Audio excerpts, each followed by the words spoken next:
Hey guys, Elizabeth Lariva here. If you are purchasing a property in Hawaii and you're not locally here, maybe you're in the mainland or maybe in another country, stick around because I want to give you some tips.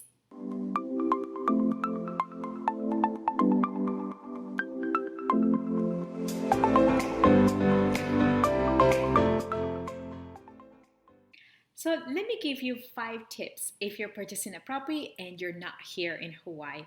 Tip number 1 is don't forget to do your research. Hawaii may look like a really small island and you think, oh, driving from this side to this side is only 20-25 minutes. Traffic can be really bad in Hawaii. So don't forget to always do your due diligence. Check where you're going to be working. What is going to be your commute, right? What is your lifestyle? So don't forget to check those little things. Try to see what would be the best neighborhood that would fit your lifestyle as well. Try to, see how are the neighborhoods, how's the market in that area. It could be a really hot market where properties are selling really fast, or it could be a market where you could possibly negotiate because in Hawaii, what I've been seeing these years, especially, is that a lot of markets are still pretty hot and still property selling super fast. However, there are certain areas where it's more of a buyer's market than a seller's market. So that will allow you to negotiate as well. So learn more about the area. Try to know as much as you can. I always try to share with my clients all the information possible because I want to make sure that you make a good decision, even more so because you're not here in Hawaii, right? So that's number 1.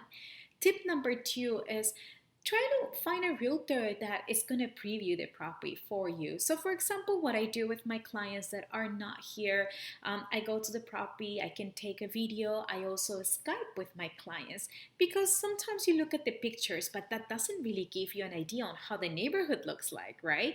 Or just little things like the floor plan of the property.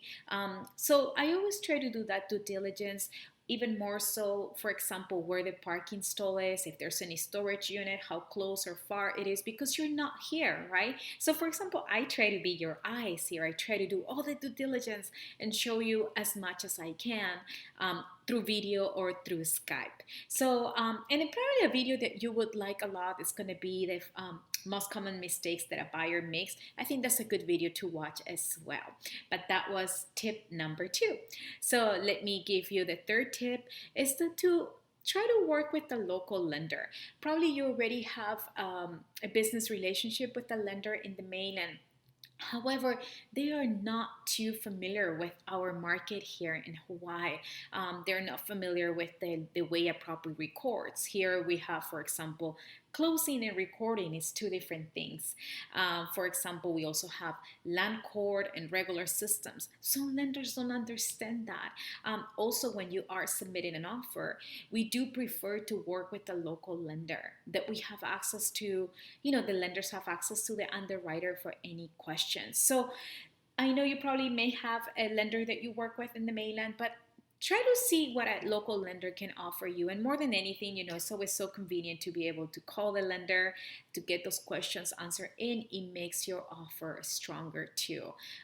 So that's a big tip that I can give you. The other thing is step 4 is info. And what I mean with that is try to always don't just see a price right on the property. Try to always look at the comparables. Try to look at the market stats. Try to look what have sold in the area. Why are they asking the price? Try to have a realtor that is going to be providing you all this information because you're not locally here, right? So you may not be familiar on how the market it's been and all that. Let's think about the resale value of it too, right down the road. How is that neighborhood going to be changing? Is there new construction happening down the corner? How the market it's been? So I always like to think on the future. I always not just want to think this as a house or a property. I always like to think that this is an investment for you as well. So that's something to take in consideration. So don't forget to get info, lots of info. And the 5th tip that I can give you is don't forget to coordinate on signing. Why? Because in Hawaii, we're going to be signing probably 2-3 days prior recording. Recording is the day that you get the keys. Not like in the mainland, I know it works a little different. So if you're not in Hawaii, probably we're going to have to ship all the paperwork, and probably you're going to have to go to an embassy to sign all this paperwork because it has to be signed in front of a notary. So this is something to take in consideration. You don't want to get that close to the closing day and then find out that, oh, I have to make an appointment in the embassy and that takes 2 weeks, and it can delay the whole process. So you don't want to you don't want to jeopardize your transaction. So it's always good that you plan accordingly. Same thing if you're not in Hawaii but you are in the mainland. Let's maybe we're gonna have to coordinate a mobile notary. Is there gonna be an extra cost for that? I work with escrow companies that they don't charge for a mobile notary, but that's something that you should take in consideration as well. So yeah, that's tip number 5. So let's recap on that. Number 1, do your research about the neighborhood, the area, the lifestyle, your commute, and things like that. Number 2, try to find an agent that is going to preview the property and it's going to be your eyes. So take videos, Skype for you, look at the parking stall, and just pay attention to details. 3, try to work with a local lender. You're going to see that it's going to be way easier working with a local lender because, again, they are familiar with their market. Number 4, info. Try to get as many information as possible. Get your stats. See how the market's value. Think on the resale value on the property because, again, you want to make sure that you are also building equity, right? That you are building wealth through real estate. And number 5, coordinate the signing because, again, we're going to have to do it in front of a notary. So make sure that we coordinate and we are setting ourselves up for success. Thank you so much for watching this video. Let me know if there's any comments. Let me know what kind of topics you would like to see. You can leave any comments right down here. Don't forget to subscribe to our channel and give us a like. Let me know what is it that I can do for you.